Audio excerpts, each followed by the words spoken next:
পুজো করেই মাকে চিড়েটা দিয়েই দৌড় মারি, এই নদীর গাড়ি এসে গেল বলে। পপাই দা সেলার ম্যান ওর মেয়েকে নিয়ে এখন রাস্তায় হাঁটাহাঁটি করছে, আর মেয়ে দেখছে সাপ, ব্যাং, রাস্তায় পড়ে থাকা কেঁচো, আরো কত কি। বাহ, খুব সুন্দর, থ্যাংক ইউ। মিসে মুখার্জি কালকে একটা অনলাইন মিটিং আছে, আর সেই জন্য ও পুরোপুরি ল্যাপটপে বিজি। ওদের অনেক ধরনের ফরম্যাট করতে হয়, তো আজকেও হয়তো অফিস যাবে না, ঘরে বসেই পুরো ফরম্যাট করবে। তো এই টাইমটা ওর জন্য খুবই প্রেশারে হলো। আমার টাইম মানে আমার জন্য একটু ভালো যে ওকে মানে একটু বাড়িতে পাওয়া যায়, না হলে তো মানে থাকেই না। কথাটা খুবই প্রচলিত, কারোর পৌষ মাস কারোর সর্বনাশ। মানে ওদের সমস্ত কালিগদের প্রচন্ড চাপের সময় বউদের হ্যাঁ বরেরা একটু বাড়িতে থাকবে, একসাথে একটু চাটা বসে খেতে পারবো। আর এদিকে দেখুন ও চাটা খেয়ে আবার লেগে পড়েছে ওর কাজে, আর আমি একটু যোগা করব, তারপরে রান্নাঘরে গিয়ে রান্না বান্না করা চা করব। আজকে মোটামুটি একটা বেশ ভালো 1 ঘন্টা একটা যোগা সেশন নিয়েছি। আমাদের যাদের পিসিওডি আছে আমরা সবাই হয়তো রিলেট করতে পারবেন যে যত পিরিয়ডসের টাইম এগিয়ে আসে তত না শরীর পুরো ল্যাথার্জিক হয়ে যায়, মানে কিচ্ছু করতে ইচ্ছা করে না, সারাদিন ঘুম পায়, মানে করতে গেলেও মানে কোনো এনার্জি থাকে না। তো সেই সময় যত বেশি করে যোগা প্র্যাকটিস করা যাবে আশা করি ওই জিনিসটা ওভারকাম করা যায়। তো আমিও কিছু কিছু করে করছি, পুরোপুরি আগের মতো এনার্জি দিতে পারছি না, যতদিন না সবকিছু ক্লিয়ার হচ্ছে, ভালো হচ্ছে।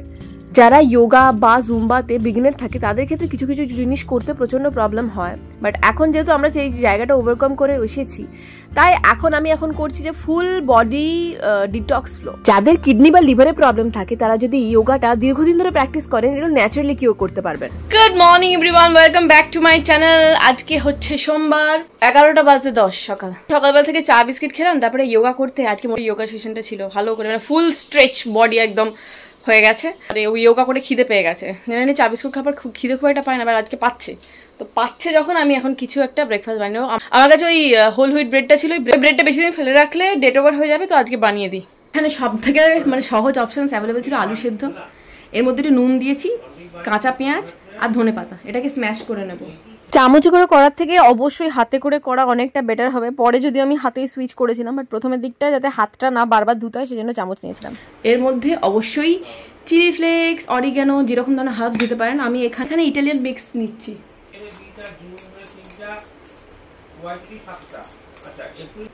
চিলি ফ্লেক্স দিচ্ছি বেশি করে। এরপরে যথারীতি এর মধ্যে একটু পরিমাণ মতো নুন দেবো, যারা চিনি খান চিনি দেবেন, আমি এর মধ্যে আর চিনি দিচ্ছি না আলাদা করে। এরপরে আমি একটা জিনিস মিক্স করবো, সেটা হচ্ছে চিজ। আর চিজটা অবশ্যই অপশনাল, যদি আপনার কোনো ডেয়ারি রিলেটেড ইস্যু থাকে তাহলে ডেফিনেটলি খাবেন না, এটা জাস্ট নর্মালি ভালো লাগবে হার্বস দিয়ে, ঠিক আছে। তো আমি চিজটা মিক্স করলাম। এবার চিজ যেহেতু শক্ত হয়ে গেছে ফ্রিজে রেখে, এবার হাতে করেই চটকাতে হবে, নাহলে গ্রেট করে দেওয়া উচিত ছিল। আর গ্রেটারটা বার করতে পারি না ভাই, যা ছিল তাড়াহুড়োর মধ্যে করি, এমনিতেই খিদেতে আমার পেট ফেটে যাচ্ছে। আর এখানে হোল হুইট ব্রেডগুলোর মধ্যে প্রথমে একটু টমেটো কেচাপ লাগিয়ে নিচ্ছি, যে কোনো কেচাপ আপনারা লাগাতে পারেন বা মেয়োনিজ দিতে পারেন। আমি মেয়োনিজ আর দিচ্ছি না, কারণ এমনিতেই চিজই আমার মানে মুখে পুরো পিম্পলের গুষ্টি উদ্ধার করে দেবে। তো এরপরে জাস্ট হালকা করে স্প্রেড করে নিয়ে এর মধ্যে আলুর পুরটা দিয়ে ভালো করে লেপে সুন্দর করে একটা স্ট্রাকচার দেবো, আর তারপর আর একটা পাউরুটি চাপা দিয়ে কিছুই না সেঁকে নেবো। কেউ আবার বাটারে ভাজতেও পারেন, সেটাতে আরও টেস্টি লাগবে, আরও সুন্দর মুচমুচে লাগবে ব্যাপারটা, বাট আমি জাস্ট এমনি সেঁকেই খাবো। আমি না মাঝে মাঝে ভাবি এই আলু জিনিসটা আমাদের জীবনে না থাকলে আমরা কি করতাম। আমরা তো মানে কিছু খাওয়ার কিছু অপশনই খুঁজে পেতাম না, মানে আলু ছাড়া আমাদের জীবনে কিছু হয় বলে তো আমার মনে হয় না, তাই না? ফেসবুকে বলুন, ইউটিউবে বলুন, এখন 90% রেসিপি দেখছি সবই শুধু আলুর রেসিপি দেখছি। আমি সেদিন একটা দেখলাম, বেশ ভালো লাগলো। আলুটাকে মানে ওই গ্রেট করে, সেদ্ধ আলুকে গ্রেট করে বেশ একদম পাকোড়ার মতো করলো। একদিন করার ইচ্ছা আছে, যদি আমার একটা পাউরুটি এখানে পুড়ে গেছে, দেখুন ওই পোড়াটা আমি খেয়ে নেবো, বাকিগুলো মিস্টার মুখার্জি খাবে। কতক্ষণে এনাকে তুলতে পারি মুখের সামনে নেড়ে নেড়ে দেখা যাক। আচ্ছা, আজকে তো সোমবার, দেখিয়ে দিই আমাদের দুপুরের খাবারে কি আছে। এখানে কুমড়ো, পুঁই শাক, বেগুন ভাজা, আর আমি এই যে পেঁপে দিয়ে ডাল করেছিলাম, কাঁচা ডাল, কাঁচা মুগের ডাল, খুবই সিম্পল, দেখাইনি, জাস্ট জিরে দিয়ে আদা দিয়ে বসিয়ে দিয়েছে, একটু ঘি দিয়ে, ব্যাস। নদী এখন নিজের আঁকা নিয়ে ব্যস্ত, ও একটা ক্যাসেল এঁকেছে, ক্যাসেল প্রথমে নিজেই ড্র করেছে, তারপর এখন কালার করছে, কত ভালো করেছে।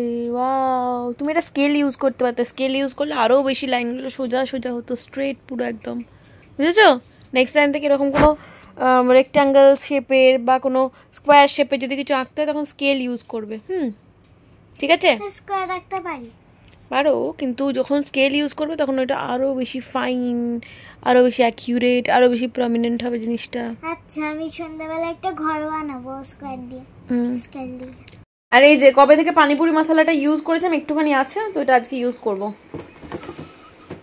বাড়িতে ওই ফুচকার চিপসগুলো আমি অনলাইন থেকে আনিয়েছিলাম, আর বেশি দিন রেখে দিলে না একটা কিরকম একটা ঘুমো ঘুমো গন্ধ ছেড়ে যায়। তো আজকেই ভাবলাম যে বানিয়ে ফেলি, আলু সেদ্ধ তো করেই রেখেছিলাম, আর ভাজা মশলাও বানানো আছে, তো সবই বানানো আছে। এদিকে শুধু জাস্ট জলটা তৈরি করে ফুচকাগুলো ভেজে রেডি করে দিতে পারবো।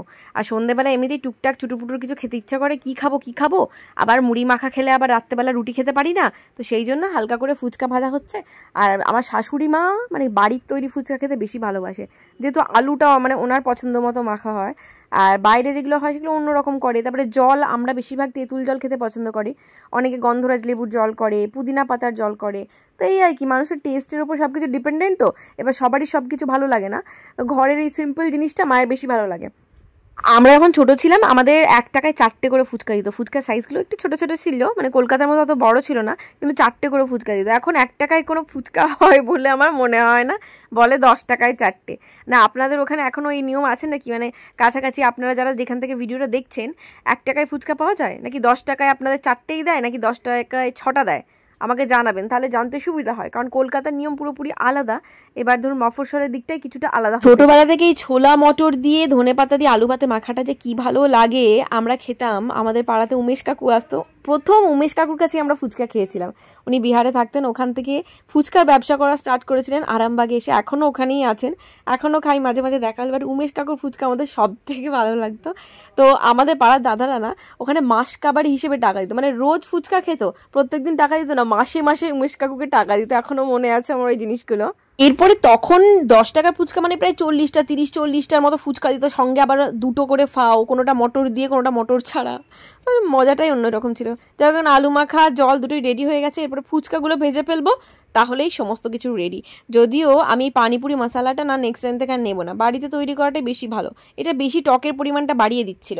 তো পানিপুরি মশলা যারা তেঁতুল থাকে না বাড়িতে তারা কিন্তু ট্রাই করতে পারেন, এই আমরাতে তেঁতুলটাই ঠিক আছে।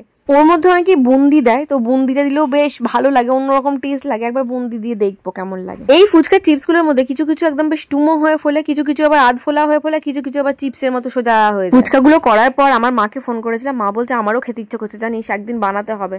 আর বললাম ঠিক আছে, আমি তো যাবো পুজোর আগে, হয়তো পুজোর আগে একদিনের জন্য যেতে পারি, বা পুজোর সময় গিয়ে তখন বানিয়ে না হয় খাওয়াবো। আসলে এখন বয়স হয়ে গেছে, তো রোজকার রান্না বান্না কাজগুলোই করে উঠছে, এটাই অনেক। আর তার উপর বাবার আবার সারাদিনে ঠাকুমার চর্চা আছে, তাই দুজনে মিলেই যা পড়ে যেটুকু করে। কিন্তু বসে পড়েছে ফুচকা নিয়ে, বাবা নিজেই ফাটাচ্ছে নিজেই খাচ্ছে, খাও। কি ফুচকা ফাটাও আর খাও। तो ये है हमारा परिवार जो करेगा आपके सुझावों का सारे प्रश्नों का, और हाँ ये मेरा नहीं। সন্ধ্যেবেলা ফুচকা খাওয়ার পরে যথারীতি নর্মাল রুটিন ছিল, নদীকে দিয়ে এলাম রুকসানার কাছে, পড়াশোনা করলো, করে বাড়ি এলো, সবাইকে খেতে দিলাম, খাওয়ালাম। আর বলে রাখি কালকে সুরতদি ভাই মারা গেছিলো না, তো কালকে ওদের ঘাট শ্রাদ্ধ এরকম আছে, পরপর 2 দিন এখন সুরতদি আসবে না, তো সেই জন্য ভেবেছিলাম কালকে যে রান্নাটা কিছু কিছু জিনিস এগিয়ে রেখে দেবো, বাট আলটিমেটলি হয়নি। এত ঘুম পাচ্ছিল কেন জানি না, মানে প্রচণ্ড ঘুম পাচ্ছিল, অসম্ভব। তো আমি জাস্ট মানে শুয়েই ছিলাম, ঘুমোইনি বাট শুয়েছিলাম। এবার 11:30 বাজছে, অ্যাটলিস্ট ভাবছি নদীর পাস্তাটা সেদ্ধ করে রেখে দিই, কালকে সকালে ওকে পাস্তা দেবো টিফিনে, তো পাস্তাটা সেদ্ধ করে রেখে দিলে একটু কাজটা এগিয়ে থাকবে, সকালবেলা বানাতে সুবিধা হবে। আচ্ছা এরকম রাত্রেবেলা আমার মতো কারা কারা টিফিনের জোগাড়টা একটু এগিয়ে রেখে দেন অবশ্যই কমেন্টে জানাবেন। পাস্তার মধ্যে ডিম টিম চিকেন টিকেন তো দিয়ে করা যায়, বাট ওদের স্কুলে চিকেন অ্যালাউড না, শুধুমাত্র ডিমটা অ্যালাউড। বাট ডিমটা যখন ও খাবে তখন তো পুরো ঠান্ডা হয়ে যাবে, আর ঠান্ডা ডিম খেলে গ্যাস অম্বলের চান্সটা অনেক বেশি থাকে, সেই জন্য আমি ডিমটা অ্যাভয়েডই করি এখন। এরপর নদী বলে যে লুচি তরকারি দাও, তো লুচিও তাই দেখুন না, যখন ঠান্ডা হয়ে যাবে পুরো তেল চপচপে হয়ে যাবে আর পুরো অ্যাসিডিটির কারণ হবে, সেই ভয়েতে লুচিও দিতে পারি না, ওই জন্য টিফিন নিয়ে আমি বড্ড টেনশনে থাকি। আর পোহা সুজির পোলা এগুলো একদম পছন্দ করে না ও।